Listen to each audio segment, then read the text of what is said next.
Running low on gold or struggling to gather all the resources you need in Bellwright? This guide breaks down everything you need to know about trading and the economy, how it works, what to prioritize, and how to build wealth more efficiently. We'll go over settlement trading, the best items to trade, and which towns you should liberate first to speed up your progress. Let's dive in.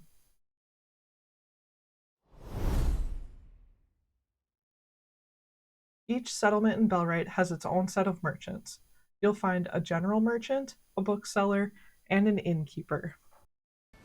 The general merchant sells items tied to that village's specialties. The bookseller sells knowledge books for leveling up your stats and your villagers. The inn is an area that you and your companions can rest overnight. In a few of the settlements, you'll come across animal merchants. These will sell you livestock and cats. Outside of towns, you'll also come across herbalists. Typically just outside of the settlements, they mostly sell seeds. Fishermen huts. These are found near rivers and lakes, and they sell all fishing related goods. And there are wandering merchants. They roam the map, mostly selling animal feed and cooked dishes, but sometimes they offer rare items like knowledge books at a discount. Each merchant only buys specific items and only a limited number of them.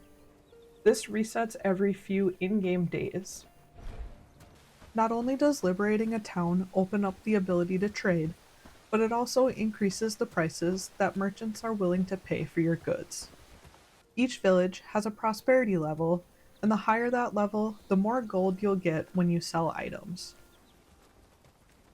And you'll earn 100 prosperity points per day simply by trading at least one item to that village. Over time, this increases the prices they offer when selling items to the town merchant.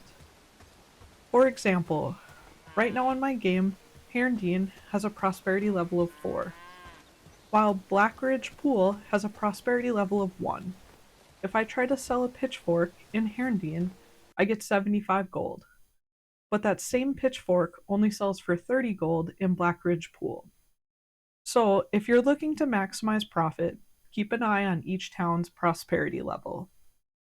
Now, let's break down what kinds of goods each village specializes in. Herndeen is focused on basic building supplies and is willing to buy tools and simple cooked foods. Padstow also deals in building supplies and buys basic tools and cooked foods.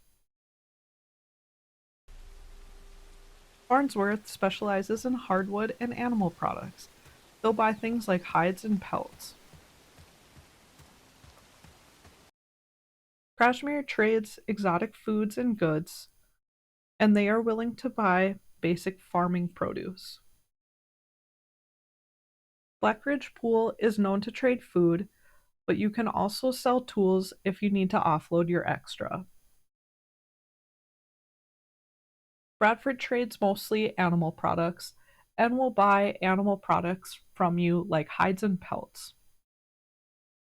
You'll also find other specialty merchants around the map. Herbalists are where you're going to get your seeds, and they will also buy raw gatherables like berries or cooked meats. Fishermen will buy all fish-related items, scales, fillets, and pearls, and of course, they'll sell you your fishing gear. Wandering merchants are going to offer cooked meals and animal feed, and they're a great way to sell off basic tools or extra fishing products while on the move. So if you're trying to get the most gold out of your items, trade regularly, boost that prosperity level, and sell it where your items are most valued. What should you actually produce to make gold? These are the only items that you can sell directly to towns or wandering merchants for real gold, not just barter value. These are the real money makers. Pearls and scales come from fishing, meat comes from the hunting huts, pitchforks and hoes are cheap to make and offer solid returns. And if you followed my fishing guide, you'll have a huge surplus of fishing fillets ready to sell. Once you liberate a settlement, you unlock its trading tab. Every town has a specialty. what it wants, and what it can offer in return. Here's the catch. This is a barter system.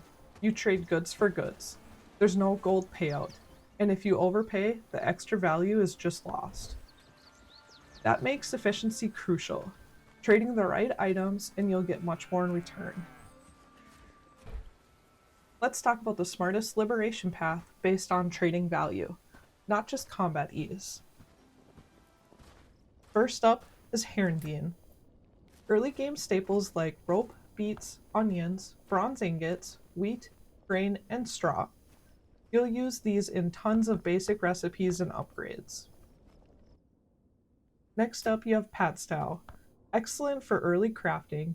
You'll get access to strap, logs, copper nail, wooden planks, and thatch.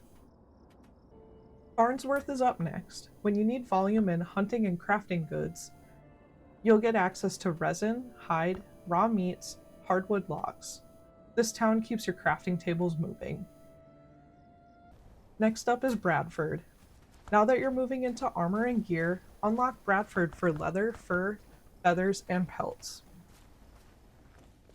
I liberated Horndine next, due to it being a huge step forward in metalworking. You get bronze, steel, tin plate, iron ore, and ingots.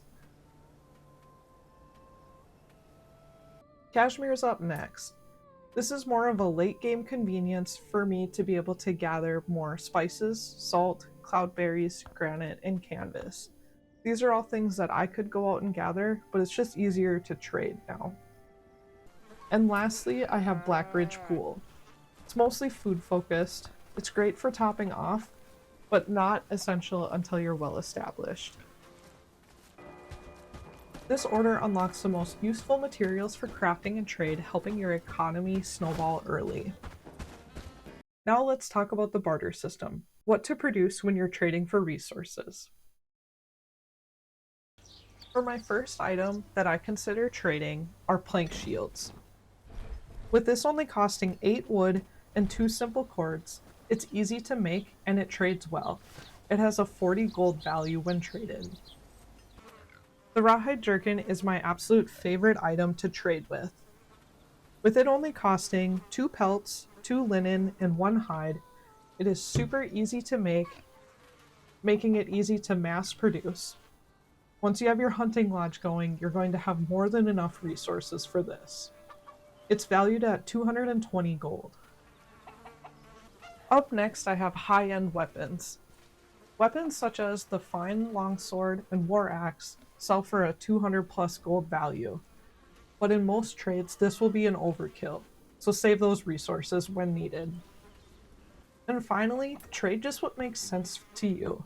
I had lots of excess gear, such as bandages, straps, or old weapons, hides, pelts. Don't keep items like this just sitting in a warehouse. Use them for your benefit, and trade them away. If you're short on time, stick to fish meat and rawhide jerkins.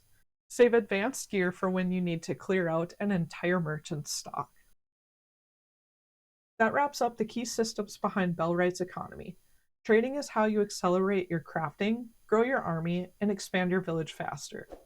Whether you're liberating settlements in the right order or picking high-value trade items, it all adds up over time. Let me know what you found most profitable down in the comments. Don't forget to like and subscribe. There's a lot more to come. We'll see you in the next one.